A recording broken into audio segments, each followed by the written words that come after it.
She's the publisher of the Solari Report, managing member of Solari Investment Advisory Services, and the former U.S. Assistant Secretary of Housing in the first Bush administration. She brings decades of experience to this podium. So without further ado, Catherine.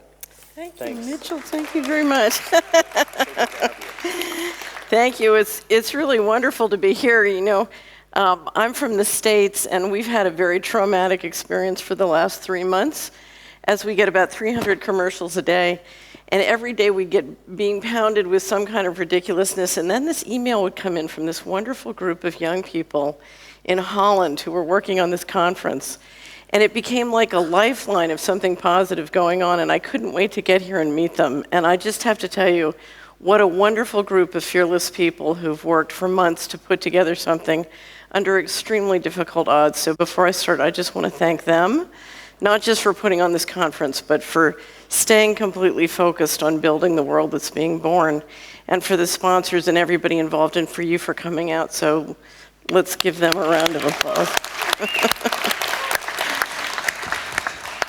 I want to talk about my favorite subject, money. And you know, it's funny, I've been here for 2 days and I've heard lots of people talk about how evil money is. And I just have to apologize now because I don't think it's evil at all. I love it. I'm always looking for more to come. But I'm very interested in aligning money with life so that they give each other energy, and that's what I'm going to be talking about today. Very quickly, what I believe is that there's a world that's dying and there's a world that's being born, and it is very, very important that each one of us find a way to move ourselves and our families and our assets and our life from one to the other. And the question always is how? How do we do that? And that's part of what I want to talk about today. For the first hour, I'm going to talk about the world that's dying because I think it's really important. One of my favorite, I'm big on maps. So, you know, the first thing I do, when I got here, I went over to the mall, and the first thing I did is I walked up to the map and looked for that red dot that says, "You are here." So I want to talk about the world that's dying, not so that I'm morose or where are you, Mitchell, that I depress everybody the way Mitchell promised. But I want us to have a common understanding of sort of what's happening and where we are, because we need to build bridges from there. I used to have a deputy when I worked in government who said, "In the destruction of the old, let there be the creation of the new." And the idea being we create the new out of, you know, sort of cleaning up what we're muddling through with today, or as the Buddhists would say, the lotus comes out of the mud. So let me just dive right in. Who here has heard me talk about my red button story? I told it at breakfast. Everyone, okay. Never have an epiphany in the middle of a speech, but let me tell you about one time when I did. I had been asked by a group of people called Spiritual Frontiers Foundation International. And they are a wonderful group of people, and they have a conference once a year to talk about how we can evolve our society spiritually. So they're very well educated, and they're very committed to building a better civilization. And I was in the middle of this speech, and I'd been asked to give a speech called How the Money Works on Organized Crime. And it later became an article that's very famous called Narco Dollars for Beginners. And it was meant to be a light, funny primer to help my family and friends understand how corruption was sort of interwoven with Wall Street and Washington and the financial system.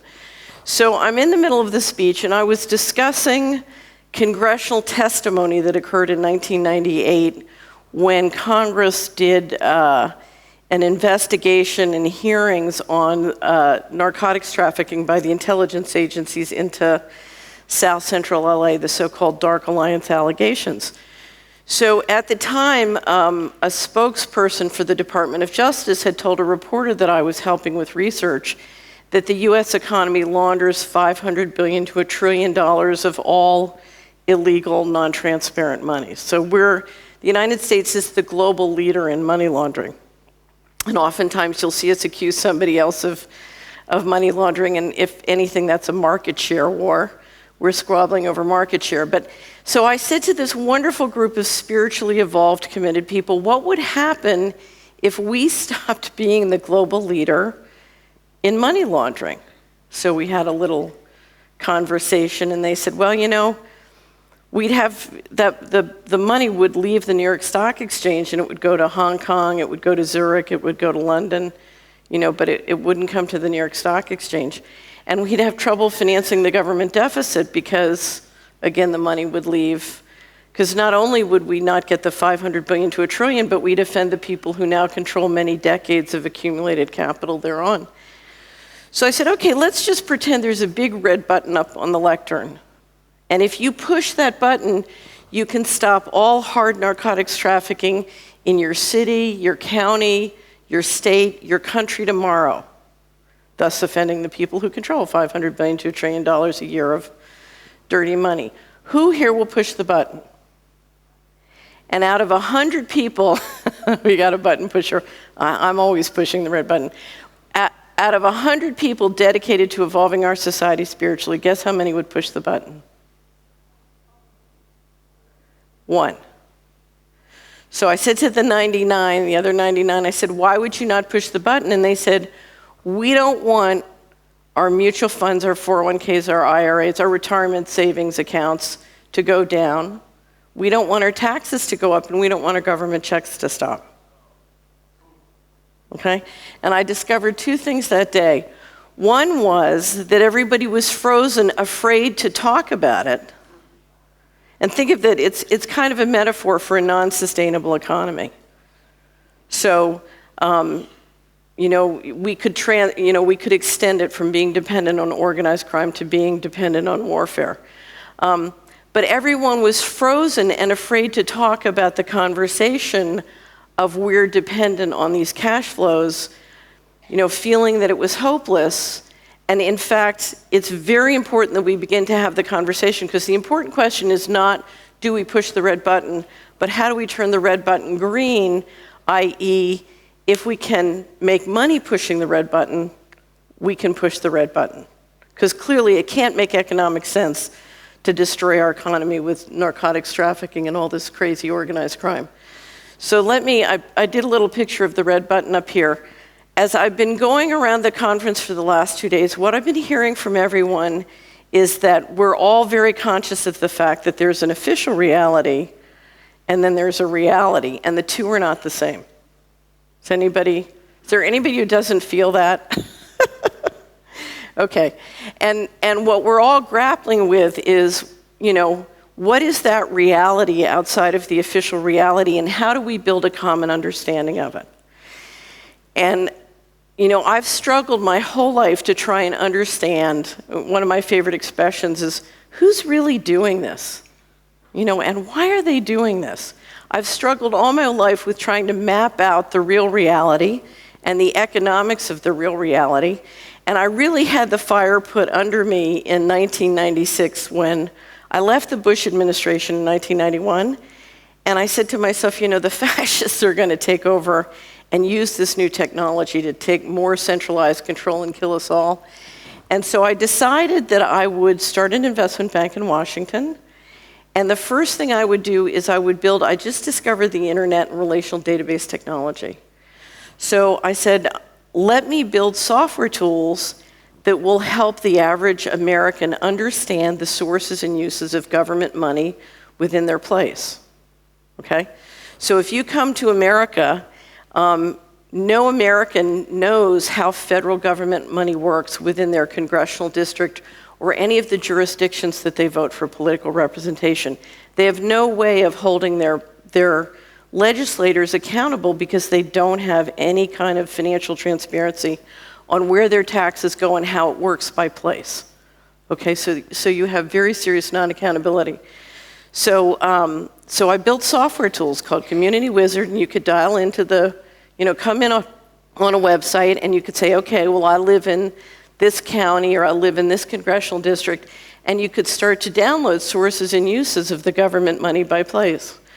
Well, long story short, the Department of Justice seized our offices, seized the software tools, put it under lock and key. It took me 11 years and $6 million to get it out of the courts, and by the time I got it out, the most important parts of it were stolen, gone forever, and of course by then it was legacy software. And that's because if you look at how the official reality is held tightly. It's held by a couple of lines.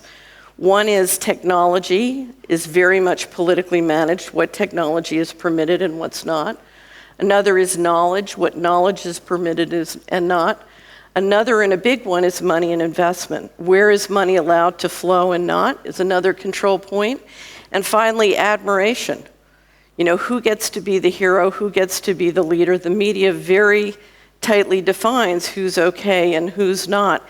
And if you look at these lines of control that hold the official reality, you know, sort of squished in from reality, every one of those can work to promote centralized control through one mechanism.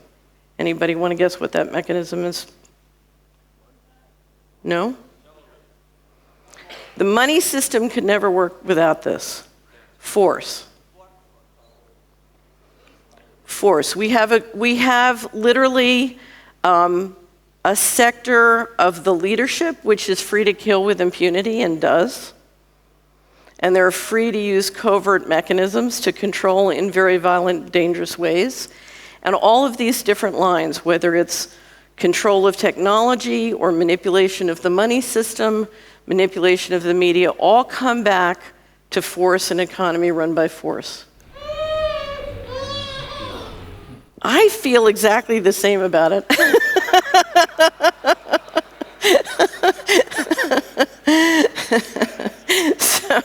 So let's just look at 2 rows and 2 columns, one that says who and one that says what, another that says local and another that says global. And if you look at the sort of global, you know, who box, the question is who's really in control, who has the ability to kill with impunity and get away with it, and why are they doing what we're doing? And I think it's fair to say that the answer is we don't really know. We have lots of theories, we have lots of guesses, but we don't really know. And I think one of the things that I struggle with is living on a planet where I don't understand the governance system and why it's working the way it's working. And that's one of the things we're struggling with, and it's part of the uncertainty. When we talk about solutions, and this is very important because technology to me falls under the category of what?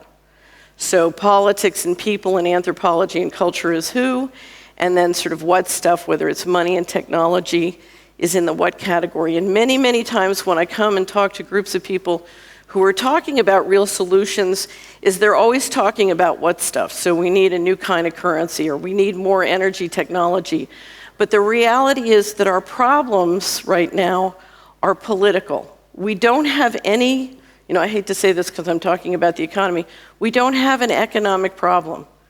There is no reason for scarcity right now on planet Earth.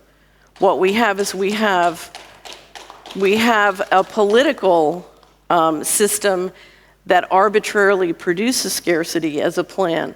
I'll give you an example. When I built the community's Wizard software tools, we were able to do lots of simulations and optimizations to re-optimize the economy. And it was really funny. I had my smartest guy working on the simulations, and he kept coming back and showing me what total wealth could be if we just optimized the economy to make things, you know, as healthy as possible financially. And what I discovered was that the current wealth is maybe 1% of what's possible. So we're walking around in a state of real limitation and poverty when there's no reason that has to be, and that's before I understood about free energy. Okay, that was just with fossil fuels.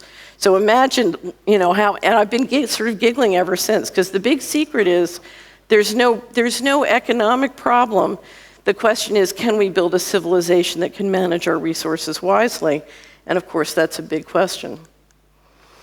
Okay, just let me mention one more thing, because one of the most important things, what every person in this audience, I believe, is, I think we are all potentially saboteurs. Is that how you pronounce it?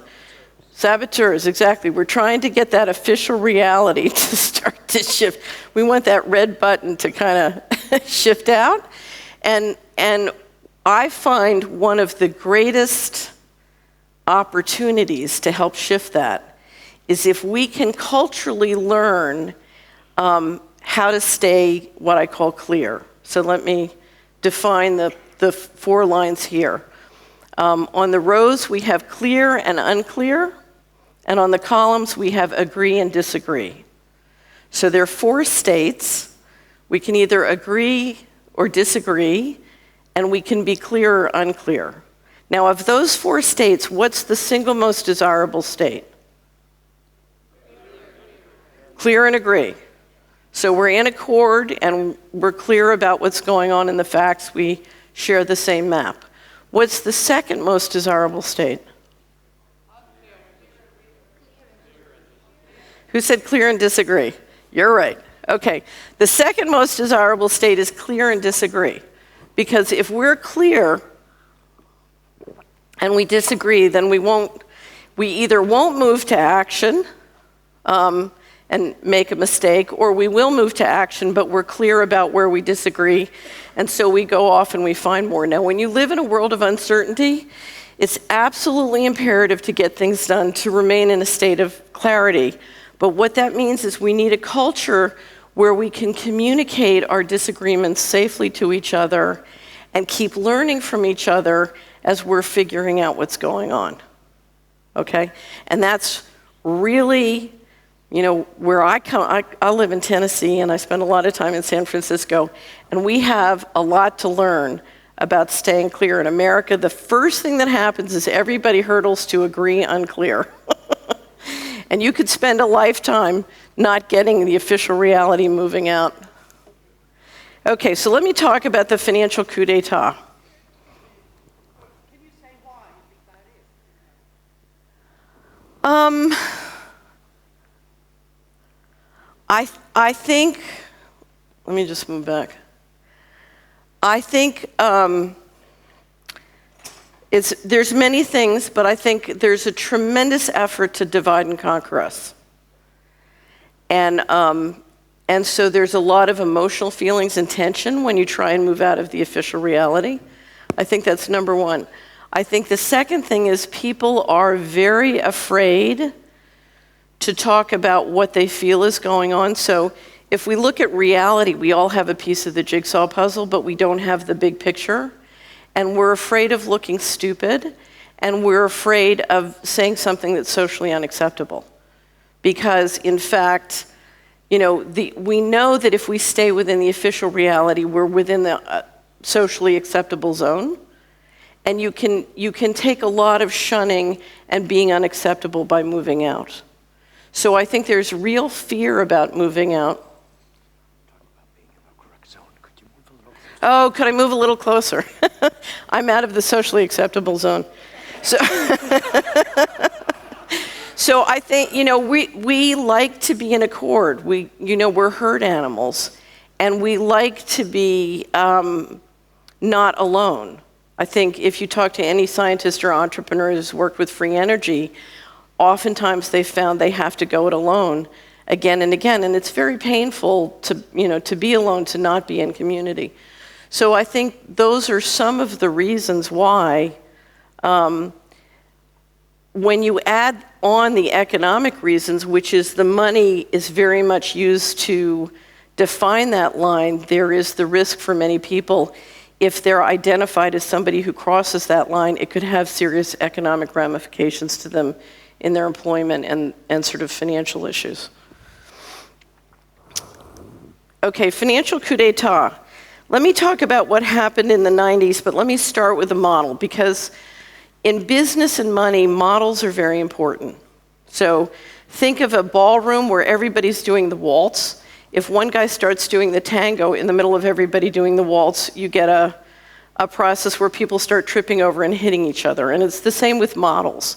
So a business has a model, a country, a society, planet Earth has an investment model. For the last 500 years, the first world has been on a model I call the central banking warfare model.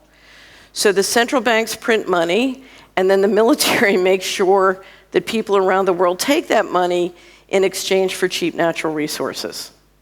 Now, the central banking model has been unbelievably, phenomenally successful for both Europe and North America. So the first world has risen to power and had great success with this model. For a variety of reasons, this model can't continue to work, and it's it's running into problems, and it requires more and more force to keep it going. Now, at the end of World War II, George Kennan, who was at the State Department in the United States, said America has 6% of the people and controls 50% of the resources. You know, that can't last without a lot of force.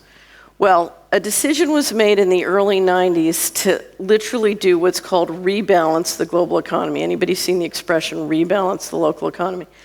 And essentially what the rebalancing was a great deal of capital was taken out of the first world and shifted and reinvested in a variety of places, but one was in the emerging markets. My theory is a lot of it was also invested in space, but I won't go into that. But now, no one asked permission. It was very interesting. In 1996, I was giving a presentation to a group of the top pension fund investors in the country, and it was on the possibilities of re-engineering the federal budget and how that could be done to dramatically improve the economy in the United States as we were globalizing all the jobs. And the head of the largest pension fund in the country, CalPERS in California, looked at me and he said, "You don't understand, it's too late. They've given up on the country. They're moving all the money out starting in the fall." And in fact, that fall was fiscal 1998, federal fiscal 1998, and $4 trillion suddenly started to go disappearing and missing from federal accounts over the next 4 years. But also, we did a series of other things that drew tremendous capital out of the United States. My understanding, similar things happened in Europe. One of the reasons that nobody noticed tremendous capital leaving the country was why? The economies were bubbled with debt. So literally, you drew the equity out of the country, but nobody noticed because you're bubbling the thing with debt. It's literally, think of it like a leverage buyout of a country. And one of the things it did, as that money was shifted out and invested globally, is it significantly increased and centralized economic and political power. Now, much of those money movements were not in accordance with the law. So when $4 trillion disappears from federal accounts in the United States, that's outside the law. So this was sort of a meta legal movement, and if anything, it was sort of the re-engineering of global governance. If I could ask you to watch one DVD to really help you understand what was going on in the economy then and what's going on today, it would be an interview by Sir James Goldsmith. In 1994, he came to the United States to try and persuade the Congress not to pass the Uruguay round of GATT, instituting the World Trade Organization, which was a critical part of this money movement. He gave an interview to Charlie Rose. It's up on my blog. It's up on the internet if you just do a search for Sir James Goldsmith. And I should say, any link I mentioned today in this speech, I'll post on my blog at solari.com by tomorrow. So I'll have all the links up that I talk about or any that we come up in questions and answers. And Sir James Goldsmith described the fact that we were literally rebalancing the global economy and doing it in a way that would lead to enormous centralization of both capital and industry, and among other things, centralized dramatically the control of the seed and food supply and agriculture in a way that can only be described as extremely dangerous and would lead to a significant threat to 2 to 3 billion people. So an unprecedented movement globally of the relationship between capital and labor, and a rebalancing of the economy that would be devastating for the middle class in Europe and the United States. Now, why do I mention this? Because that one video, and I wrote an article called Dylan Reed and the Aristocracy of Stock Profits to describe sort of what was happening domestically in Washington at the same time. And what those two pieces do is prove to you beyond any shadow of a doubt that this was an intentional move. Clinton.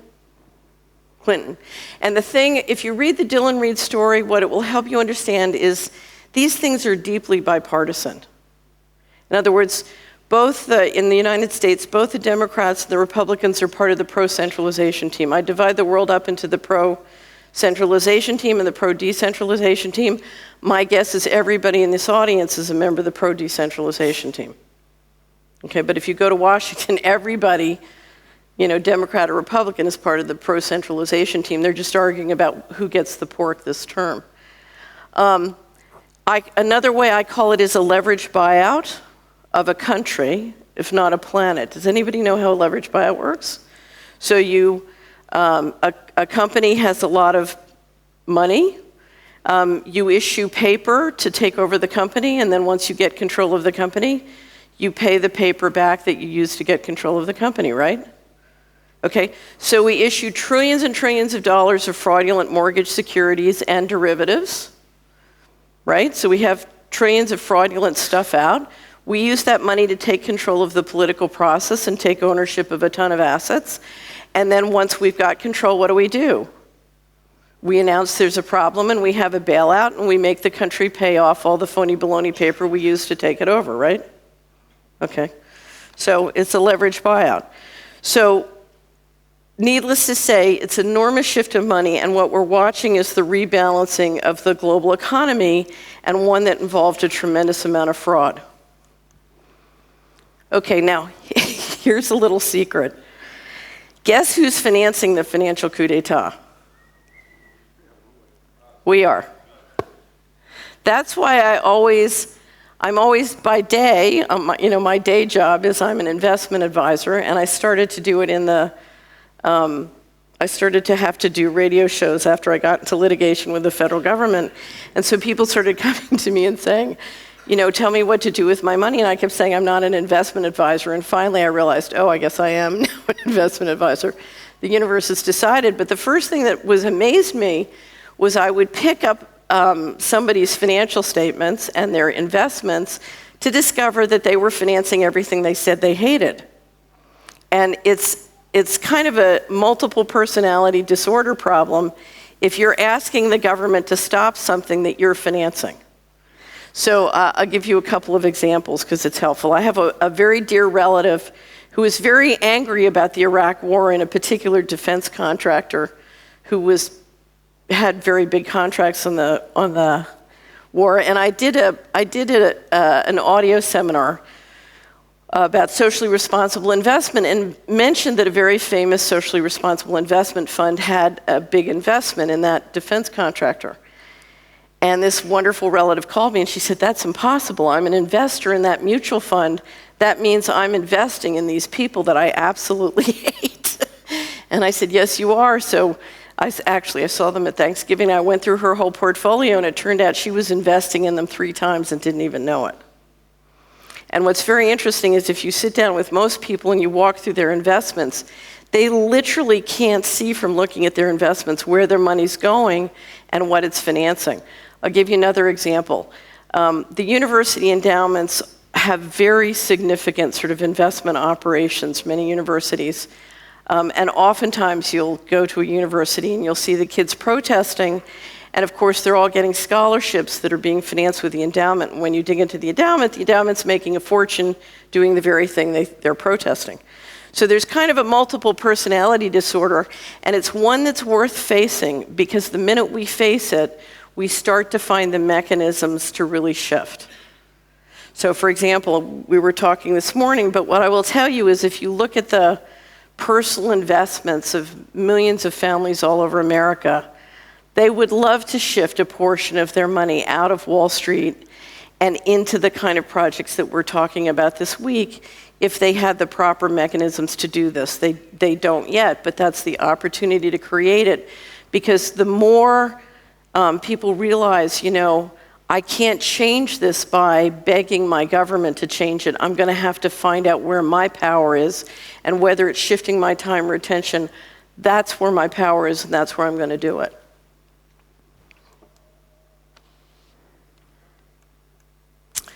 Okay, so some really smart guy on the internet did that little round ball at the bottom is the Earth. As the financial coup d'etat went on and on and on, we started building up this pile of paper. So we issued more and more currency, we issued more and more debt. Can anybody guess what that blue line at the top is? Derivatives. And what's happening now that we've sort of cascaded all this paper up, we're going through a process now where we're trying to reconcile the paper to the real things. Because if you look at the real things, they're the same amount of real things, unless we can use technology to invent new things. When you look at debt, what you'll see, of course, is, as I said, huge amounts of capital pulled out of the first world that was financed with debt. And this baby feels exactly like I do about all of this. It's amazing. So, so as you can see at the top, the first world has tremendous amounts of debt as a percentage of their GDP, whereas the emerging markets, which are growing, have very little debt. And that's one of the reasons that they're a much more attractive investment right now. Now, part of the way this process was done was with debt, but part was with currency. And I want to make sure you understand the debasement problem. Who here understands the word debasement if I say the word debasement? Okay, I'll just use the US as an example. From the creation of the Federal Reserve in 1913 until 2000, it's estimated that American savers lost $19 trillion just from debasement. Okay? And that comes from the central banks printing more money and circulating it in certain ways in a way that diminishes the values of savers' assets. So let me give you another example. Between 2003 and 2008, starting in 2003, if you had taken $10,000 and put it in a CD, and let's say your CD was making, I think at the time, about 5%, at the end of the 5 years, you would have gotten your $10,000 back. Sorry, I'm in this socially unacceptable zone again. You would have gotten your $10,000 back, and you would have made your interest along the way. That's a good investment, right?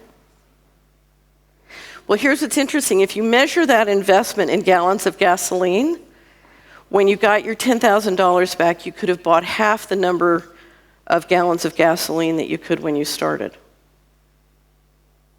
Okay, so that line, that green line, measured in gallons of gasoline, that's what happened to your investment. It got cut in half.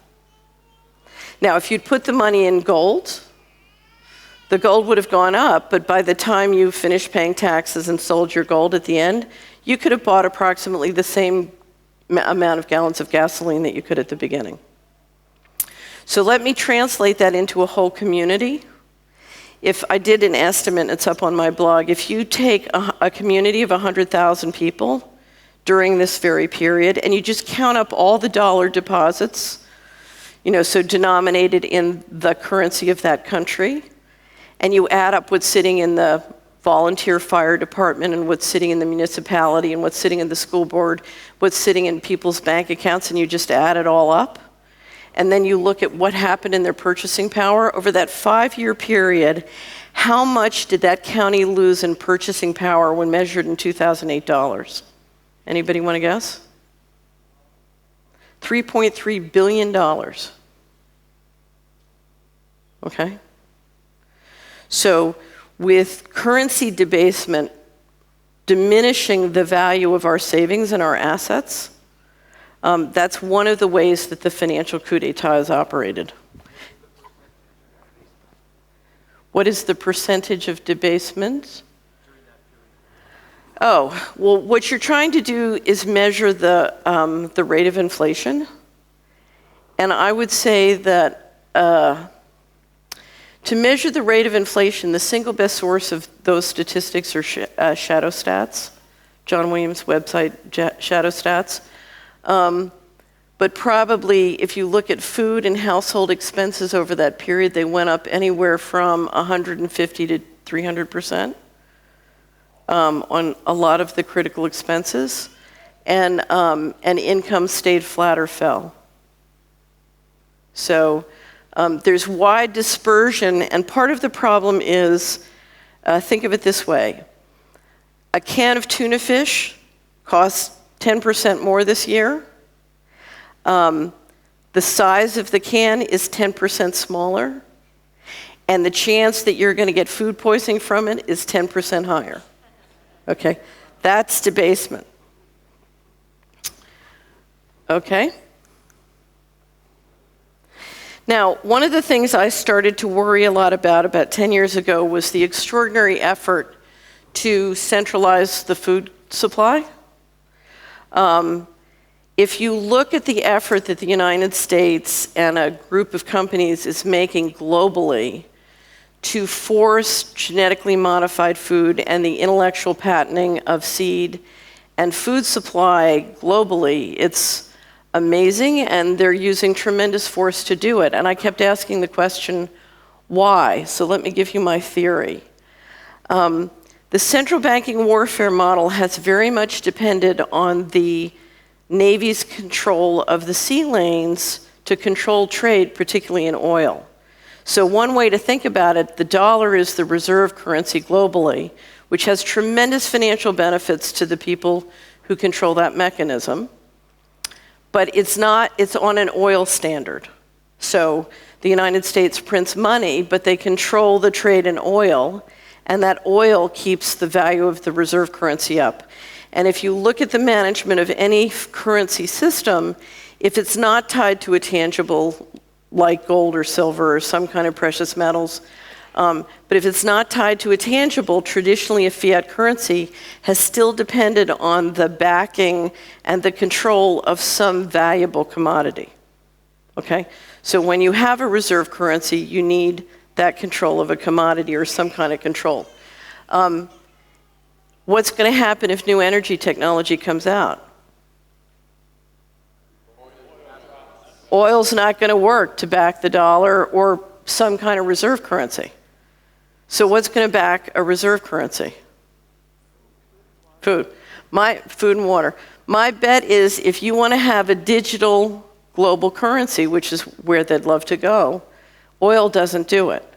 And I think the push for food and control through intellectual property and sort of control of the seed and food supply is an effort to replace oil to do a digital currency, which is why it's unbelievably important that we don't let that happen. We need lots and lots of currencies, not just one digital global currency. Okay, our time. So I said we're financing the financial coup d'etat. One of the reasons that all of this could happen in terms of being harvested by the currency, being harvested by debt, was we didn't notice what was going on. And why was that? We were busy sitting watching television. So I did this estimate. One government estimate says that the average American watches something like 5 or 6 hours a day. Now, if you look at those estimates, I think they mean the TV's on while they're doing, so the TV's on while I'm doing my housekeeping or my laundry. But let's just figure one person watches 2 hours a day or 700 hours a year. That means a family of 4 watches 2,800 hours a year, which means a county with a population of 200,000 watches 140 million hours a year. That's the equivalent, if you use the federal staff years, that's the equivalent of 70,000 full-time workers. Now, what's interesting is, and I get back to we're financing the financial coup d'etat, if you look at any county in America, and I have a feeling that you and Holland are much more intelligent about this, and you simply take the money that we're spending on the lottery or on hard narcotics and the time we're spending watching TV, if we were willing to shift and reinvest that time and money in building a new economy, let alone blessed with this kind of energy technology, do you know what could happen? What did you say? Yep, there it is. Yep. That's what's amazing. It's I think I just saw one estimate of $140 billion a year on the lottery in the United States. It's quite amazing. Okay, and that time is our most important investment. And if we're spending in one county the equivalent of 70,000 full-time workers digesting misinformation, then there are no solutions because it starts with your mind. If our minds are controlled, they're going to get our pocket. Okay, just let me say a couple more words on sort of the primary trends of what's going on. As an investor, my philosophy, there's sort of, in the current market conditions, there are two ways to invest. One is to have inside information, and I don't necessarily mean that in an illegal sense, but in a highly centralized political economy, knowing where everybody wants to go is a big advantage. But the other is, in the long term, fundamental economics matter. And there are a couple of primary trends that are very important, are going to be important for a long, long time, and we need to just understand them. The first thing, and I call this the eternal primary trend, is that people matter. Technology is wonderful, and land, real estate, there's lots of what stuff that's wonderful, but at the end of the day, the most important thing about life on this planet is life. So it's people, it's animals, it's living things. And one of the things we need to do is to realign our whole economic model with what gives life, what builds up life. And just as I said, we have a political problem, people are the problem, people are also the solution. So one of the things that I see when I look at somebody's money and where they're banking and where they're doing their transactions and where they're investing is, are you financing the people who are building life, or are you financing the people who are building death? And it's not just companies or technology or things, it's people, it's leadership.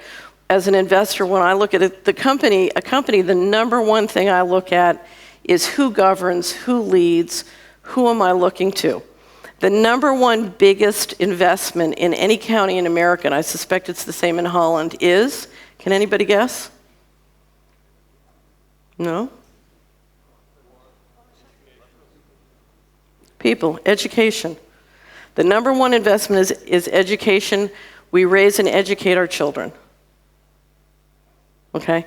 And one of the reasons I think that family wealth is so important is family wealth is very much the backdrop and the backstory to making sure those children get a wonderful education and have a healthy life. I have, one of the things I discovered because you have to understand, I lived a very kind of insular life. I only talked to people about money. I was only forthright about money with about 20 people in the world, usually sitting at the Jockey Club or the 21 Club. And then suddenly I found myself, has anybody seen the movie Enemy of the State with Will Smith and Gene Hackman? So I always say I played Will Smith in real life. So one day, I only talked to 20 people, and suddenly, I'm in this incredible squabble and wandering around America talking to people about money and discovering sort of how many, many people, not just in America, but globally, viewed money. I'd never done that. And one of the things that I came to understand is we allow our heroes to be determined by the media. Okay?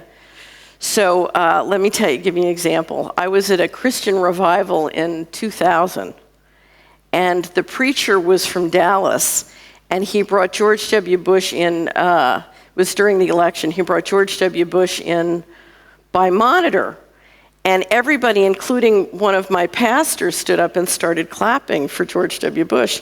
And afterwards I said, Patricia, I don't mean to complain. She used to work, my pastor at that time used to work at the DEA, which is the Drug Enforcement Agent.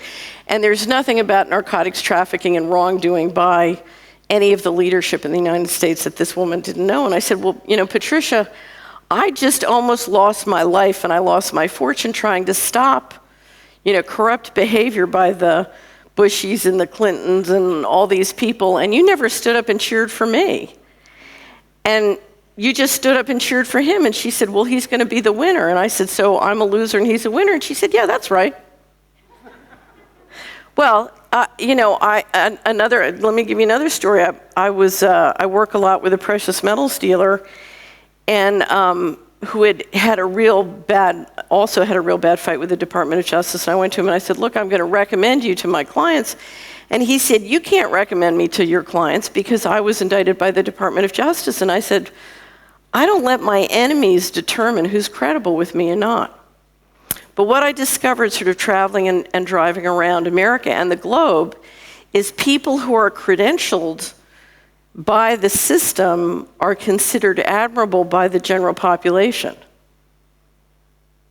whereas people who are not don't get to be the hero. So I have something called, I publish the Solari report, and once a week we have a hero. And that's because I'm literally trying to encourage the subscribers to say, I need to choose my heroes from among the people who are really trying to build me up and build up life and not set by the media. Okay, so obviously we have population growing. Everybody in America and Europe thinks incomes are falling. But in fact, globally, they're not. It's part of the rebalancing. Globally, they're rising. And in fact, standards of living are rising, but that's putting tremendous pressure on resources. Now, beware the trap. Who here thinks the economy is going to collapse in 2013? Let me see. Who thinks the dollar is going to collapse? Okay, so here's my guess, and we're back to, being clear. There's no obligation in this audience to agree with me, please. I think the chances of a collapse are 5% or less, and I only say that because I think they're almost impossible, I think it's almost impossible, but I always have one of my partners says, what if we're wrong? So I always have a percentage, in case I'm wrong, but I think the chances of collapse are extremely small.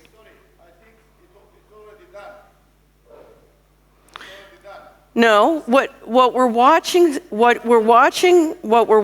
globally is, I would say, different places and sectors being what I would call composted, if you will. What we're seeing is the economy being re-engineered. But the system itself is healthy, and one of the reasons it stays healthy is it composts different places and different sectors to keep itself healthy. So sometimes I liken it to a tapeworm. A body has a tapeworm, and the tapeworm is parasiting the host. So we're watching different aspects of the economy globally be composted. We're watching a very dramatic re-engineering, but we're not watching a collapse. It's something else. And my guess is the dollar will probably be fairly strong this year and next, or this coming year and next. So, but beware the collapse myth, because one of the things the collapse myth does, it encourages people to let go and not invest. And it's very, very important that we build the world that's being born, and that building is not contingent on whether it collapses or not. In other words, it's going to do what it's going to do, and we just need to keep building a world that is being born that's positive. Can I ask a quick question? Sure. You mentioned that education is very critical, especially. But on the other hand, you also mentioned that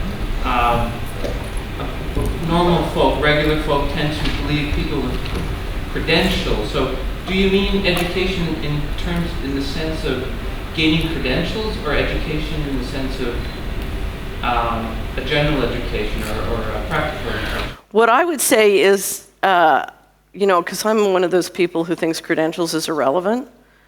I certainly try to live my life that way. Or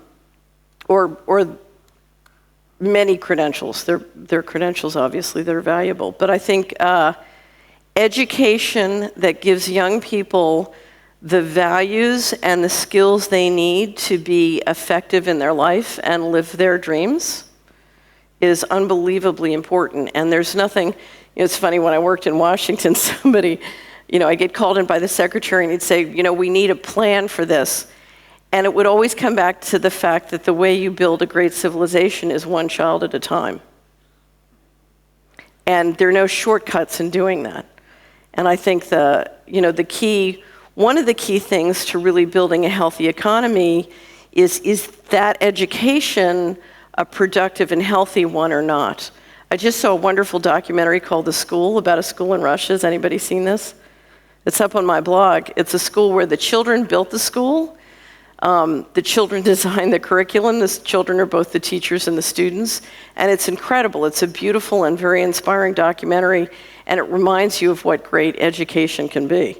So I would say authentic education, not just credentials. One quick question still. Uh-huh. Now that, let's say, with increasing consciousness on this planet, right? Uh-huh. Do you see a shift of capital going from what you call investing in death going to investment in life? No. And why is that? Because the bridges haven't been built. Okay? Now, what I see is some philanthropy shifting. So, for example, crowdfunding has raised several hundreds of millions of dollars. That's gifting. So they're tiny. There are tiny efforts being made, and there's a lot of conversation happening. But I think we have several obstacles. One is we need a critical mass of people to say, you know, we're just going to have to build this bridge. And we have to put into place the infrastructure and the mechanisms, because there are trillions of dollars of retirement savings trapped in the old economy. And that retirement savings needs to find a way to shift into a new world, but it needs to know that its capital is respected. So, and I will tell you, the old world is fantastic in many respects at respecting that capital. And if you look at many, many sort of individuals who are managing their own retirement savings or families, they trust the old world much more than they trust the new world, and for very good reason. We have not built those mechanisms, and we've not come up with a model that will work, and that's what we're going to be talking about in the second half. Okay, so we've been talking about the world that's dying. Now I want to begin to talk about the world that's being born and building those bridges, but before I do, we're going to take a break. How long a break? Well, no, this is a good time to do so. And then we'll rebuild the new world when we come back. We'll rebuild the new world. No, start rebuilding it now, don't wait. Okay, so we talked for the first hour about the world that's dying. So let's talk about the world that's being born. And I want to just stress, if I could give you sort of one framework, we've been going through a process of centralizing control of the economy and politics, and money and technology has very much served that centralization. And one of the most important questions we can ask about the world that's being born is, can we decentralize? And can we do it in a way that's wealth building? Because the potential with new technology and money, if it's treated in some kind of rational way, aligning it with life, the potential to have an abundant world is tremendous.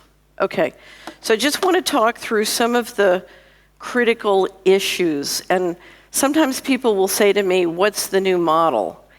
And I believe we don't need a model, we need thousands of models. The bridge across to the new world is trying and prototyping lots of things. But if you look at economic models, there are lots of different ways to do things, and there's no such thing as right or wrong. But there are certain cross-cutting principles that I think inform the things we try and the models we use. So let me just talk about that. The first thing is money and financial tools are man-made inventions, and they all come down to rules. They're all about promises that we make with each other, and they're all about a variety of different covenants and standards and codes, and they all come down to the law, whether the law is something that we put into governmental form or we do through the courts, or it's something that we build into our culture. I once had a wonderful friend called John Edward Hurley, who was head of the Confederate Museum in Washington, and he once gave a lecture on Southern culture. And in the middle of it, one of the young men in the audience stopped him and said, you know, this is all stupid. This has nothing to do with me. What does culture have to do with me? And he said, young man, culture is the integration of the divine in everyday life, which I thought was a beautiful definition of culture. Although after going through litigation in the Department of Justice, I said to him, John Edward, you forgot to remind me that culture can be the integration of the demonic in everyday life. So law is both what the rules we embed in our culture, you know, how we behave individually, and then how we behave as a community, and then what we embed in law. And all financial systems grow up from that law, and without that law, You can't have a financial system that makes any sense whatsoever. And so a lot of this comes back to who's responsible and what are our rights and how do we respect them. If you come to America, we have a wonderful Constitution, a wonderful Bill of Rights, a wonderful Declaration of Independence. The problem with all of them is they're very good at respecting individual rights, but if you look at how our economics work, you know, the respecting of our individual rights depends on financing it by raping the rights of people around the world. And so if we're going to rebalance globally, we have to go to a model where if everybody, you know, if one guy's going to get respected, everybody's going to get respected. And that's a very huge cultural change because we're talking about many different kinds of people and many different kinds of cultures and many different kinds of languages. And in fact, one of the great things about currencies is they are wonderful and highly efficient communication tools where they work. And one of the dreadful things about centralized currencies like the dollar, like the euro, is it takes away the kind of healthy communications that need to occur within a culture, so that if different countries with different cultures have their own currencies, yes, the financial guys have a lot more complicated life, but we as citizens have a much more intelligent communication, which is why having local and global currencies and a certain amount of market competition between them is unbelievably healthy to keep our communication systems going. But obviously centralization isn't taking us there. Okay, so one of the most important books I've ever read to help me understand where real solutions lie is a wonderful book called The Evolution of Cooperation by Robert Axelrod. He's an economist at the University of Michigan. Has anybody here ever read it? It's a short little book. He sat down when computers first came out and he said, you know, computers are wonderful, they give us the ability to simulate. What I would like to know is what conditions would create an economy where peace is more profitable than war? Okay? And what he discovered, he did all sorts of different computer simulations, and what he discovered was that cooperation was more profitable than war where you had, at a minimum, one condition. And what was that condition? Transparency. So I could tell who is who. So if this guy goes to Hong Kong and makes a ton of money by killing and slaughtering people, and I can see that and know it, then I can shun him. But if I don't see it and know it, and he's just got a lot of money and is doing a lot of interesting things, then crime pays.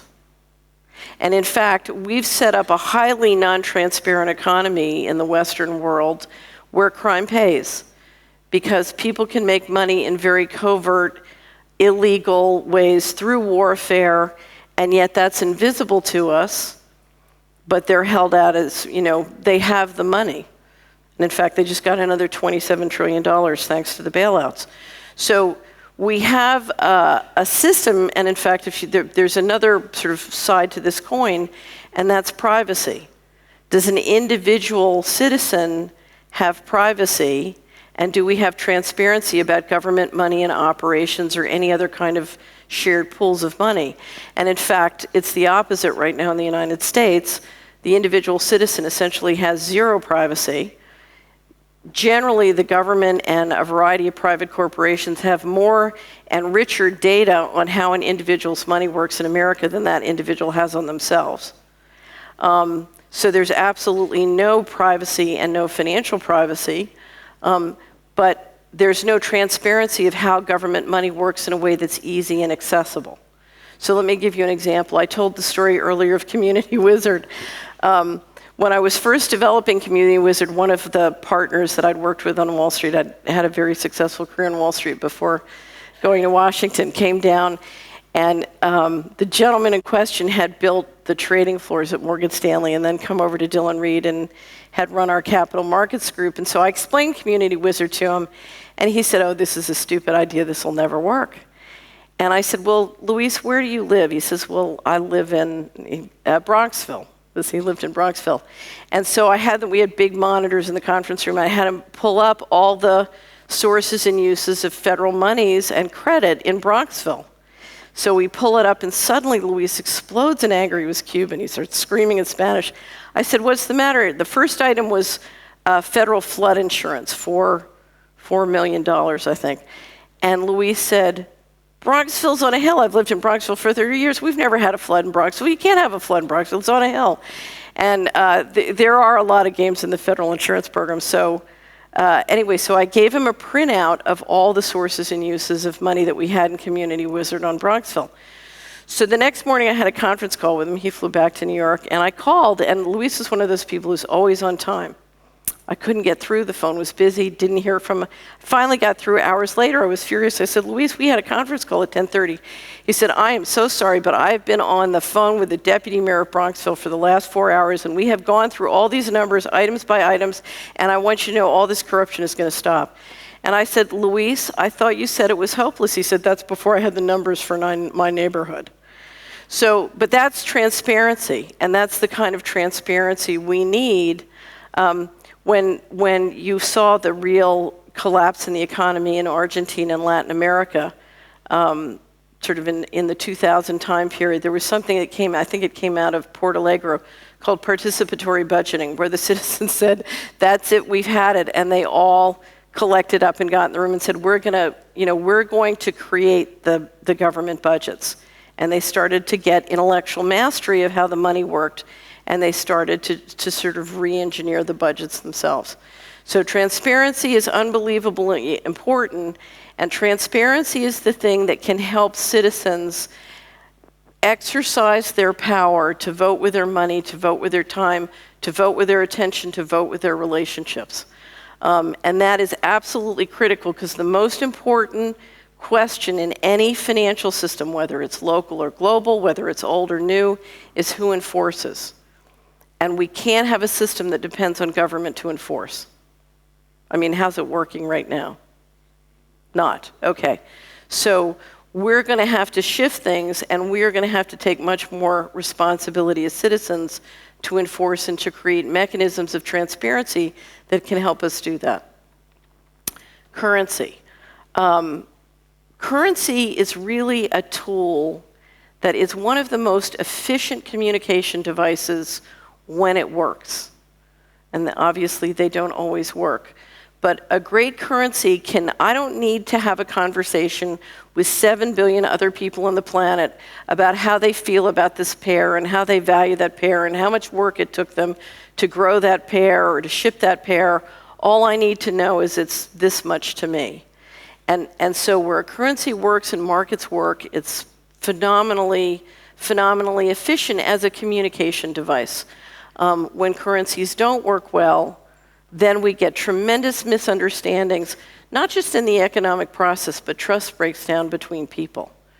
And one of the biggest problems we have with both debt and currency right now is we've lost faith in our ability to communicate efficiently with each other because the currency is sending the wrong signals. It's not sending honest signals about what we value in terms of goods and services in our time. Let me just say a few things about markets. One of the things I hear a lot is the market economy doesn't work. And what I want to underscore is, I don't know how anybody would know that because we haven't tried it. This is not a market economy, this is organized crime. When you have a group of people running around who have the power to kill with impunity and can steal and engineer the financial system or technology to do the kinds of things we're doing and to centralize power, that's not a market economy. That's not even capitalism. That's just organized crime. Okay? So, now, markets are good at doing some things and not other things, but one of the things they're very good at doing is communication. So where they're appropriate, it makes tremendous sense to have markets to work globally. But again, one of the most important things is transparency. So for example, part of the year I spend in San Francisco, my money management company's in San Francisco. We just had a referendum on labeling for GMO food that lost. Looks like there's a lot of voter fraud on this one, actually. It's not clear to me that it really lost, but technically we lost. No food market can operate without that kind of transparency. Is this food? You know, this is food and this is not food. It looks like food, but it's not food. And the consumer needs to know if they're going to price, you know, the value of one versus the other. So markets need transparency, they need law, they need some enforcement mechanism, again, other than government. Equity versus debt. This is one of the things I want to spend some time on in this next hour, because this is a very important issue. Because equity and debt have very, very different incentives to them. And I want to sort of dive in and talk about it. And this is a very important conversation if we want to reorient our financial system to serve and build up life instead of destroy life, okay? But first, let me tell a story, and I need a volunteer, and I need some money. Somebody willing to loan me some money? I can use a coin. Actually, I have a coin. Okay. Will you take a chip? No, I'll use a coin. Okay, so I've got a coin. Okay, so you're my volunteer. Okay. So we're in the old economy, okay? You have an oil well, and I have money. And I want your oil well, and you want my money, okay? So now, you're a Bush, okay? How can you be better off? As in Mr. Bush? Yeah, you're Mr. Bush. How can you be better off? How can I be better off? Yeah, in this transaction, how can you be better off? If I were to get more of these for that item. See, you're just not a criminal. If you killed me and took the oil well, no, you laugh. Who's going to get the girls? Right? Right? Okay, so that's how it works. Now watch this. Okay, so you're a software developer, okay, and you have a database, and I want your database and you want my money, okay? So I give you my money. Yes. And I get a copy of the database. A copy of the database? Right, or of the piece of software. You still have it, but now I have a copy, right? Now, how can you be better off? If you kill me and take it back, are you better off? No. I wouldn't say so, but... But if we collaborate and create something new, right, you're better off, okay? True. So crime doesn't pay. And what's interesting, thank you. Because we could multiply and multiply. Yeah, it's Fishes in a number of ways, right? I feel rich already. You feel richer, there you go. So one of the interesting things with technology is, you know, part of the economy is concrete, but more and more of it comes from knowledge and information. And we're literally watching a split in culture. Does anybody know the story of the Ninja Turtles and the Lone Rangers? Okay, well, if you ask people in the oil economy 10 years ago who their mythological hero was, they would say the Lone Ranger. Does everybody in Holland know who the Lone Ranger was? Okay, so, but the Lone Ranger, you know, rides into town by himself, he saves everybody, and then, you know, you never see his emotions, he's got a mask, and then everybody says, oh, thank you, masked man. Okay, he's a loner. The Ninja Turtles, if you ask the next generation down, the Ninja Turtles do everything together, they share food together. Everybody here seen the Ninja Turtles?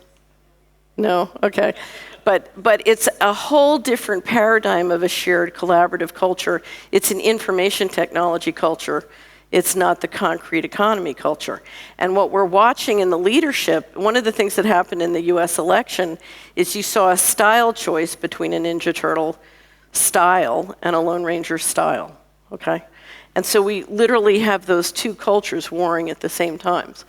But what happens is an equity culture is much more appropriate to a Ninja Turtle kind of economy.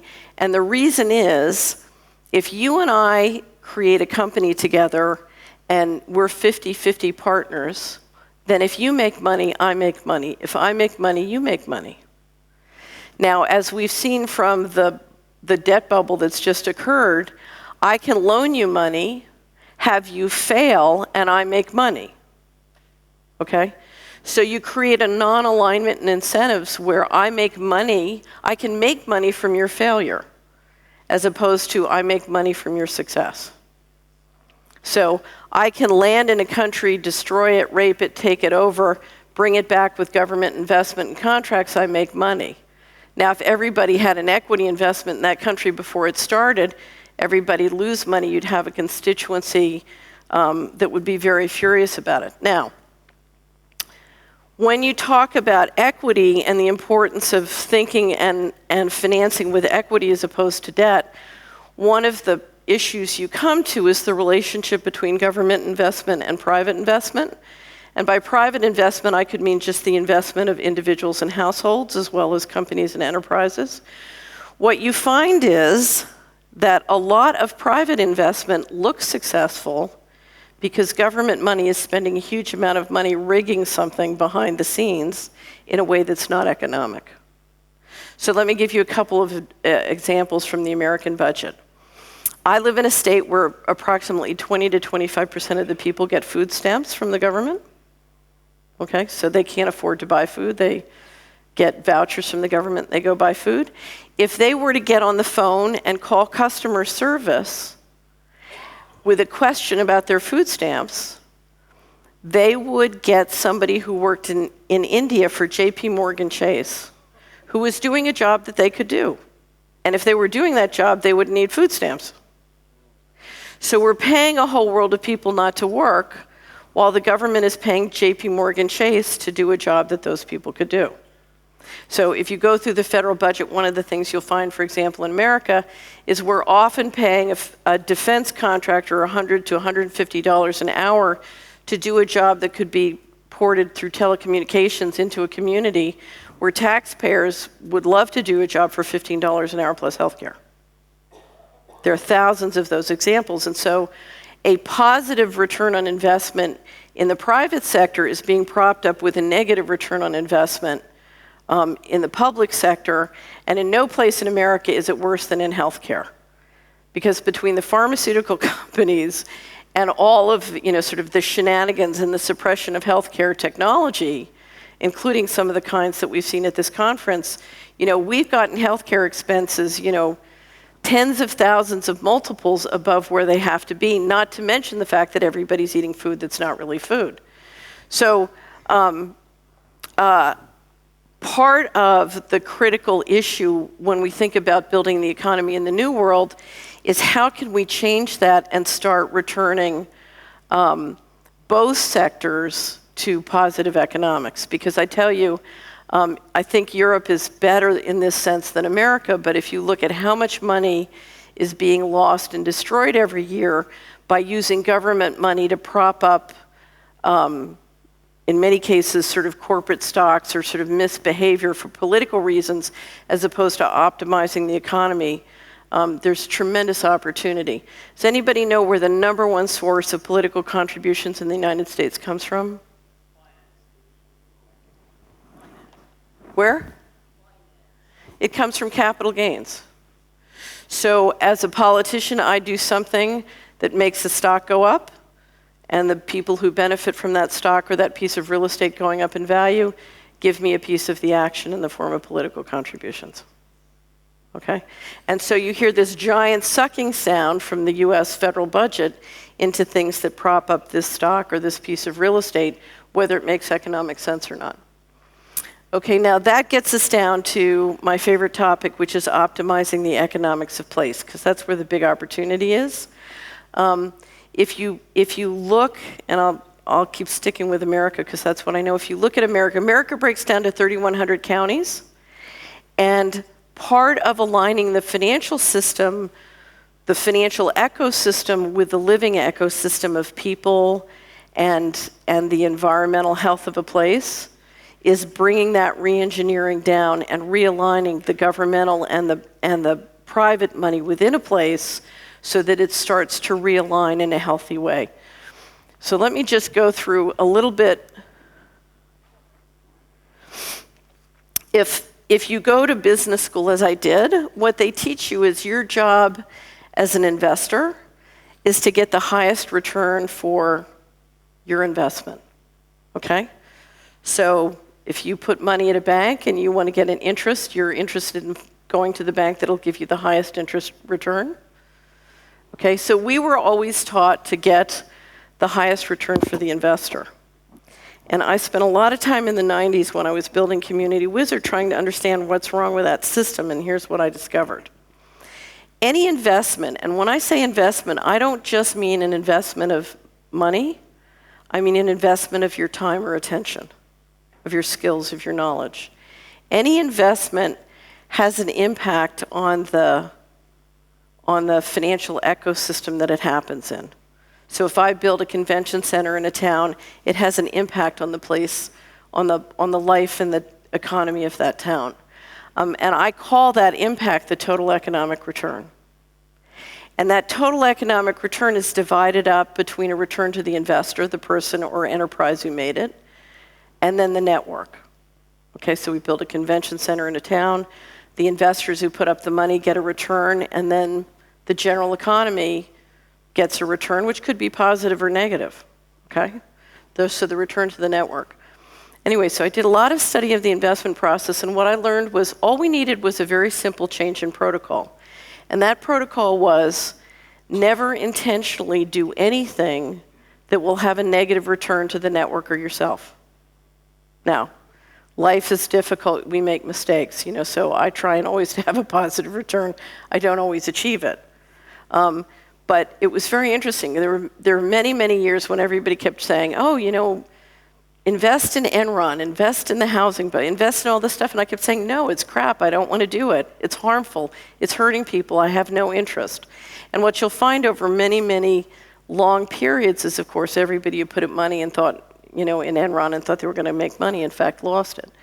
But if we all just took the time to understand the impact of where our money is going and what it's doing, or where our time is going and what it's doing, and then lived by the rule, I'm not going to put my time and money into anything that intentionally does harm. What is amazing, if you look system-wide, that will have a profound and dramatic change, whether we do it as individuals or we do it as investors, or we have the institutional investors who represent us do it. A profound change.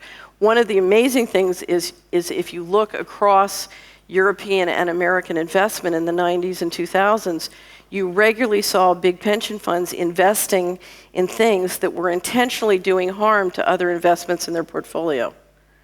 But they weren't looking at the full financial ecosystem. They weren't looking deeply and saying, okay, how does this look system-wide? Okay, place matters. When I served as Assistant Secretary of Housing in the first Bush administration, and for the first 30 days, I was lobbied by one group after another, the home builders, the mortgage brokers, the real estate, and I had this I'm a very intuitive person, I just had this terribly uncomfortable feeling.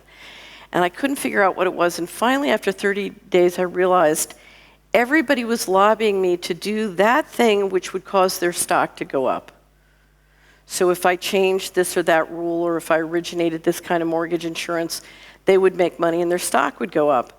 But because all of their stocks were organized on a functional basis, so they weren't place-based, nobody really cared about people. Nobody cared about places, because that's not how they made their money. So I came up with what I call the popsicle index. Now I don't think you have popsicles in Holland. Does anybody here know what it's like an ice cream stick that children eat. Okay, so we'll just call it ice cream. So the popsicle index is the percent of people in a community who believe a child can leave their home, go to the nearest place to buy an ice cream, and come home alone safely. Let me say it again. It's the percentage of people in a community who believe a child can leave their home, go to the nearest place to buy an ice cream, and come home alone safely. Now, when I was a little girl, I grew up in West Philadelphia, the Dow Jones was 150, and the popsicle index was 100%. It was absolutely unthinkable that a child wasn't safe to just run up to Spruce Street, buy an ice cream, play pinballs, and come back. Okay? Today, the Dow Jones Index is about 12,800, and the Popsicle Index in my old neighborhood is very low, and it's very low throughout America, okay? So we've centralized political and economic control, and we've bubbled the economy with lots and lots of money and paper, but we're not as safe anymore as we once were. Now, here's what's interesting. How can we reverse that? We have a win-lose relationship between people and money, and the question is, how can you make those two friends? Okay, now this is going to get a little complicated. Let me talk about one of the things that centralized wealth in a community. About 50 years ago, let's say we had 100 small businesses and farms in a community, and they had retail sales of about $100 million, and they had profits of about $10 million. If they had profits of $10 million, what were their companies worth? Anybody got a... So I got 100 little businesses and farms. I'm making $10 million. What are the businesses worth? Well, generally it's probably going to be a multiple of about 5. So say they're 50 million. Now, how can some greedy Wall Streeter like me make money on that situation? Well, if I take a big publicly traded corporation that's trading at a multiple of 10 to 15 times, and I bring them in, I pay off the right politicians, I work the situation, and I scarf up the market share. Everybody knows the story of Walmart coming in all over America and sort of consolidating the retail business. What happens is I can take that $10 million of net income and I can turn it into $150 million of equity. So 50 million beats 150 million. But here's what's interesting about this. The 50 million flowed through the pockets of the people who lived in that place, okay? And it flowed through their pockets in a way where they had a vested interest in helping each other and building each other up. Now, if I go down to Wall Street, if I go down to Walmart and I make $10,000 of purchases and they make $1,000 of profit on those purchases, and that causes their stock to go up $10,000, how much of that $10,000 do I get? 0. How much did one of me or my neighbors get 50 years ago? 100%. So there's been a shift of ownership and control out of the community in a way that's diminished wealth. Now, let me show you the opportunity. Bear with me, I know it's a lot of math. Okay, let's just pretend we created a little venture fund for our community to finance. So instead of playing the lottery, we decided to take the money we're spending on the lottery and put it into a venture fund, okay? And we put a little logo on all the businesses that participated in the venture fund. What would happen if we spent more money at those stores? What would happen to the value of our investment? It would go up. Okay, now hold this thought. Let's say the Popsicle Index is very low. What would happen to the value of our investment if the Popsicle Index went up? It would go up. What would happen if we brought in new energy technology and lowered the cost of energy for all the homes and businesses involved? What would happen to the value of our investment? It would go up. What would happen if we stopped damaging the environment and in fact started to heal and remediate the environmental damage? What would happen to the value of the investment? It would go up. Okay, so this theory that we need more consumption to get the stock market to go up is complete horse, you know what? It's a complete lie, it's a complete myth, it's a complete trap. If places were financed with equity instead of government money that was getting increasingly expensive and burdening us all with debt, if places were financed with equity, whether it's public or private, it doesn't really matter. If places were financed with equity, we would have a financial system where healing the environment, making places beautiful, building great education, having kids be safe and happy would increase the value of our investments. And reducing consumption would increase the value of our equity wealth. So it's absolutely possible to build an economic system where we're incentivized to do all these things. And in fact, energy technology and new energy technology is an incredible thing to integrate with that kind of model. But it needs an equity model and not a debt model.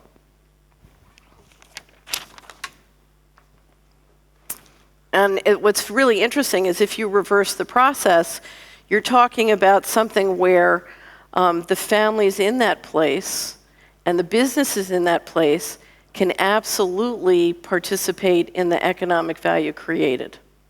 Okay, and also in this is the money that we need to finance small farms. Because if we're going to have a healthy, fresh food system, and this is very, very important in America, we need to reverse the trend of fewer and fewer small farms. We need to completely turn that around. Okay, so let me just say something about family wealth. One of the things I hear along with, markets are bad and capitalism is bad is that wealth is bad. We ought to put everything in not-for-profits and, we ought to operate without money. Now, I would love someday to be in a world where there's so much abundance we don't have to worry about these different things. But right now, the greatest danger to our freedoms and our well-being is that family wealth is diminishing. The problem with what's happened with debt, the problem with what's happened with currency, part of centralization is basically shifting wealth out of the hands of small businesses, out of the hands of households, out of the hands of communities, and shifting it into a centralized basis. If you look at what makes a community safe and wonderful, I was talking about education earlier, it's private families who build enterprises. They develop real estate, they do things, they come up with innovations, and over many years and over generations, they build wealth. And it's often the wealth in that community that has a lot to do with making that place wonderful. And that wealth can be under the control of the people on a decentralized basis, or instead we can decentralize it. And one of the fundamental issues in a decentralized economy is decentralizing control of knowledge, control of land, control of resources, and the ability on a very decentralized basis for many, many thousands and millions of enterprises to be able to build and grow whatever their production is. And that all gets us back to the importance of family wealth. And so if I could make one pitch for one of the most important things we need to think about when we build decentralized systems is how can we build up the individual and family wealth that is the bedrock of making those kinds of great communities, and which traditionally has been the bedrock of democracy, certainly in the Western world. Okay, so energy. We know that if we shift the lines on energy technology, that incredible things are possible. But we also know over the last 20 years, when we've shifted the technology lines, that technology has served the interests of centralization. And so I think one of the most important things we need to think about is as we move and organize to implement new energy technology, how can we do it in a way which is decentralizing, and how can we do it in a way which serves building up what I describe as family wealth. I said to somebody the other day, I said, in every county in America, there's a guy named Bob. In fact, in my county, there's a guy named Bob. He happens to be my cousin. But Bob's the go-to guy. Bob's the guy that if Bob says it's okay, you'll try a new thing because you'll know Bob will fix it or he'll tell you who can get it fixed. And you're not doing any new thing unless Bob says it's okay. And then there are a couple of families who, if Bob decides to do it, they'll finance Bob doing it, because they think Bob knows what he's doing. And so you have families who have a little bit of money, not a lot, but they have a little bit of money, and they trust Bob and they'll finance Bob if Bob's the go-to guy. And so how can we roll out new energy technology in a way that engages the Bobs in every county with the families in every county that can finance it? So And part of that is thinking small. Okay, we have to think really, really small. So big question on energy. How do we apply on a decentralizing basis? Okay, I published something called the Solari Report, and a lot of what I've talked today about, there's a tremendous amount of resources and information at the Solari Report. I'm going to put up on our blog at solari.com any links that I've mentioned today, or any books, and I'll have that up by tomorrow. But also, anybody here, if you're interested in getting more, I'm happy to send you a complimentary subscription for a period of time so you can access and download if you want.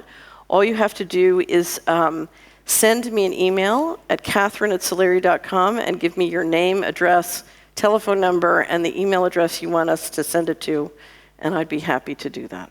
Okay? Questions? Okay, so we had questions about the world that's dying. Let's focus on the world that's being born. Questions. What can I answer for you? Y'all look very somber.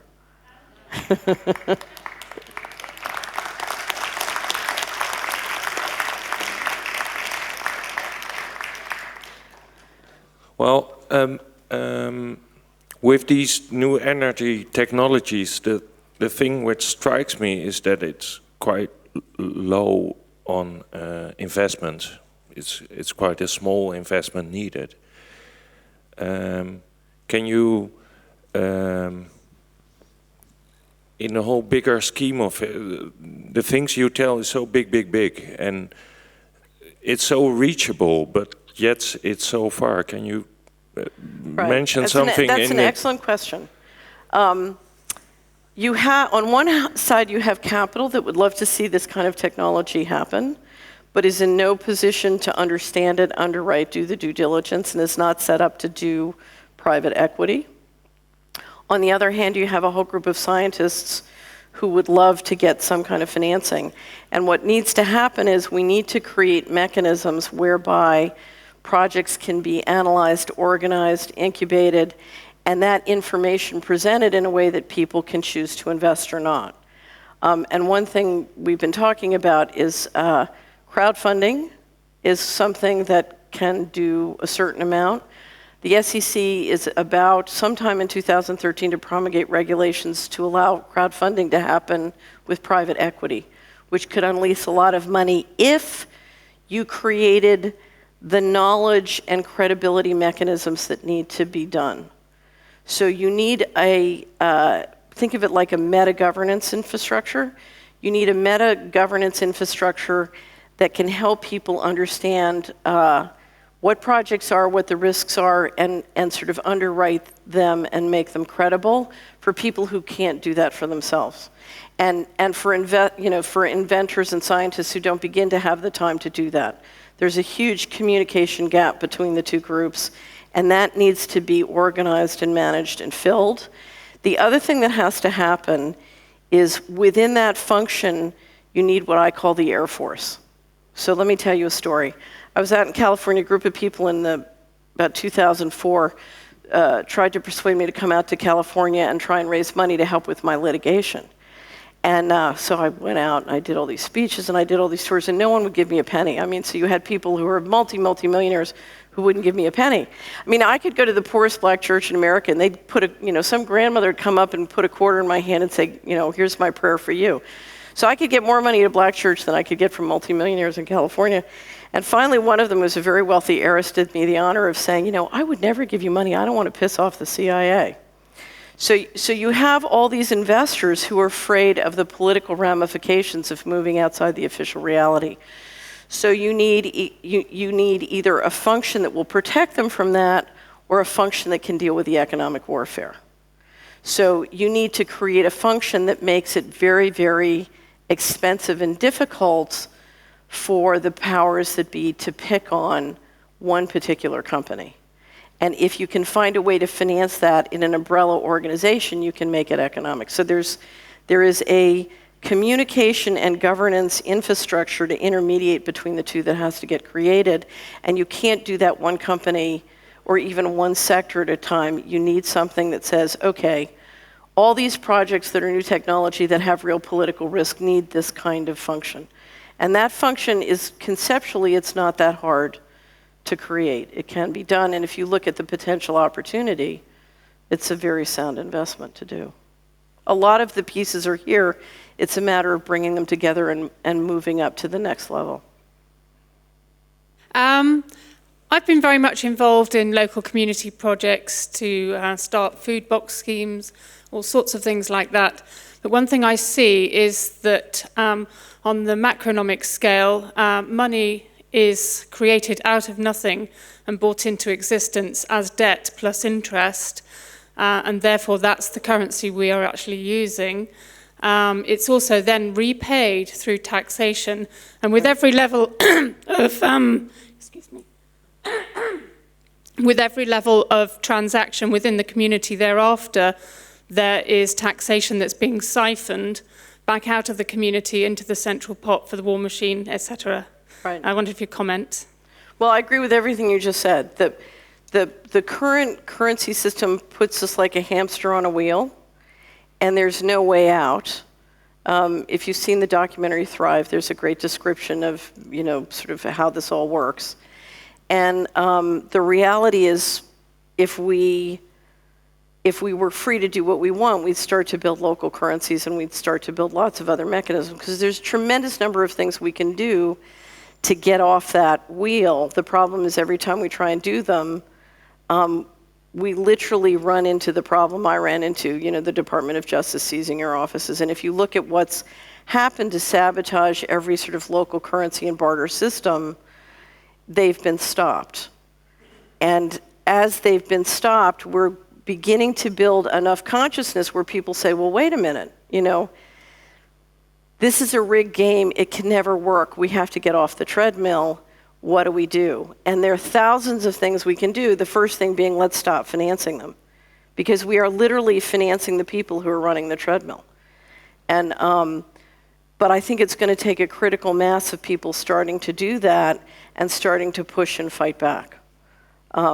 Once we, the more we hit that critical mass, the more we can do.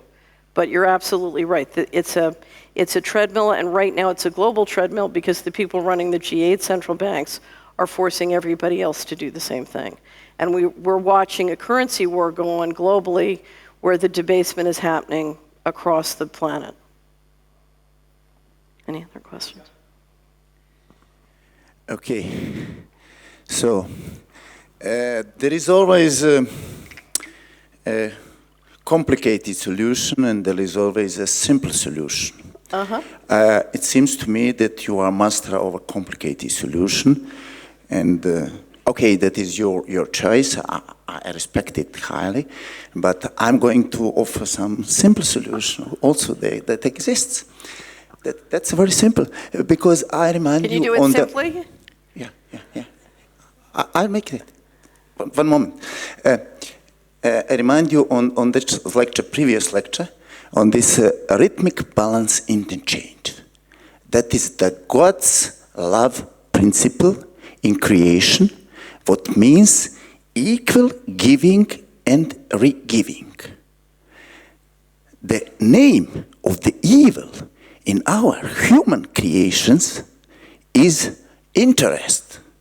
The red button that you mentioned is interest. Cut off interest, everything will be okay. Put that in your equations, in your models, and look what comes out. And my statement that is already done is based on the new energy features, because your central point was force to back up the money investment, to provide interest, to ensure that interest comes back.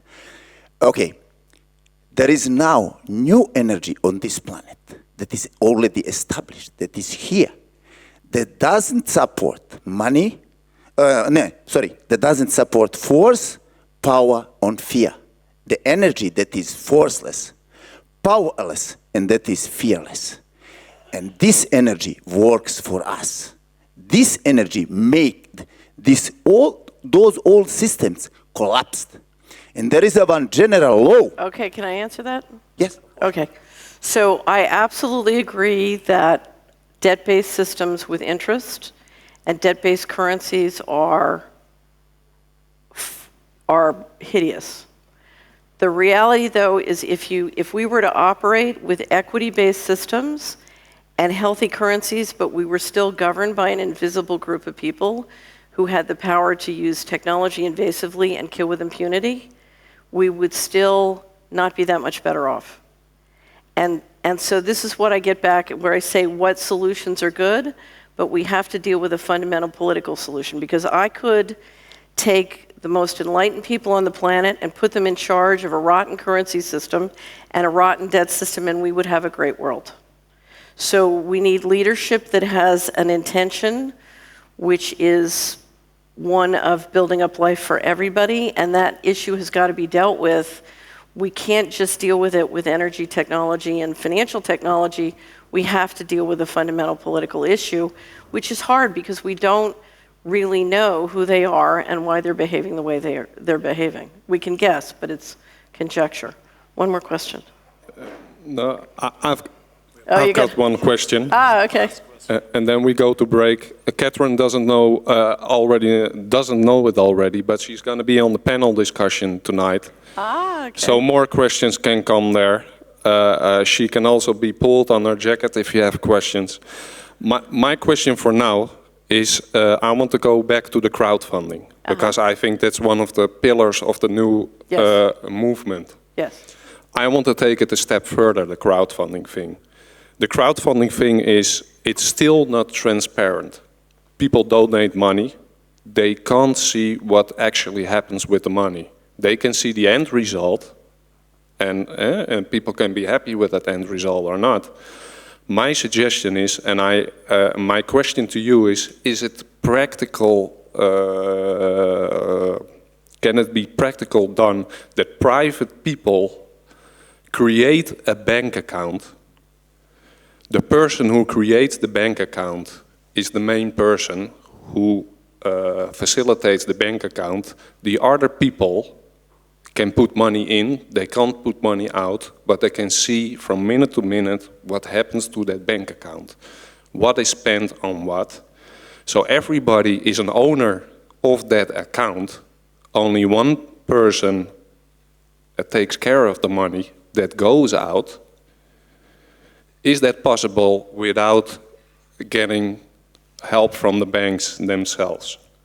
In other words, is it transparent to all the people who Well, are what putting money you're in? asking is it possible to do, whether it's gifting or equity, when the equity is available, is it possible to do a venture fund that doesn't pay out? And the answer is, of course.